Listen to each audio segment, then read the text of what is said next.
ഉപ്പില്ലെങ്കിൽ കറികൾക്ക് രുചിയുണ്ടാകില്ല. എന്നാൽ ഉപ്പ് കൂടിപ്പോയാലോ? ക്യാൻസറിന് വരെ കാരണമാകാമെന്നാണ് പഠനങ്ങൾ പറയുന്നത്. ഉയർന്ന അളവിലുള്ള ഉപ്പിന്റെ ഉപയോഗം സ്ഥിരമായി കഴിച്ചാൽ ആമാശയ പാളിയെ നശിപ്പിക്കുകയും ഹെലിക്കോബാക്ടർ പൈലോറി എന്ന ബാക്ടീരിയയുടെ വളർച്ചയെ പ്രോത്സാഹിപ്പിക്കുകയും ഇത് വയറ്റിലെ ക്യാൻസറിനുള്ള സാധ്യത വർദ്ധിപ്പിക്കുമെന്നുമാണ് ആരോഗ്യ വിദഗ്ധർ പറയുന്നത്.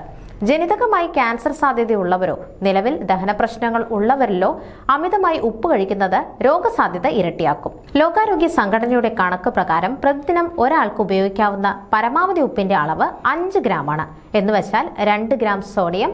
അമേരിക്കൻ ഹാർട്ട് അസോസിയേഷൻ പറയുന്നത് പ്രതിദിനം 1.5 ഗ്രാം സോഡിയം മതിയെന്നാണ്. ആഗോളതലത്തിൽ പ്രതിദിനം ഒരാൾ ശരാശരി 9 മുതൽ 12 ഗ്രാം ഉപ്പാണ് ഉപയോഗിക്കുന്നത്. അമിതമായ ഉപ്പിന്റെ ഉപയോഗം ആമാശയത്തിൽ ഫ്രീ റാഡിക്കലുകളെ ഉത്പാദിപ്പിക്കും. ഇത് DNA നാശത്തിലേക്ക് നയിക്കുകയും ക്യാൻസർ മ്യൂട്ടേഷനുകൾക്കുള്ള സാധ്യത വർദ്ധിപ്പിക്കുകയും ചെയ്യുമെന്ന് ആരോഗ്യ വിദഗ്ധർ ഓർമ്മിപ്പിക്കുന്നു. കൂടുതൽ ആരോഗ്യ വാർത്തകൾക്കായി ഡോക്ടർ ലൈവ് TV സബ്സ്ക്രൈബ് ചെയ്യുക.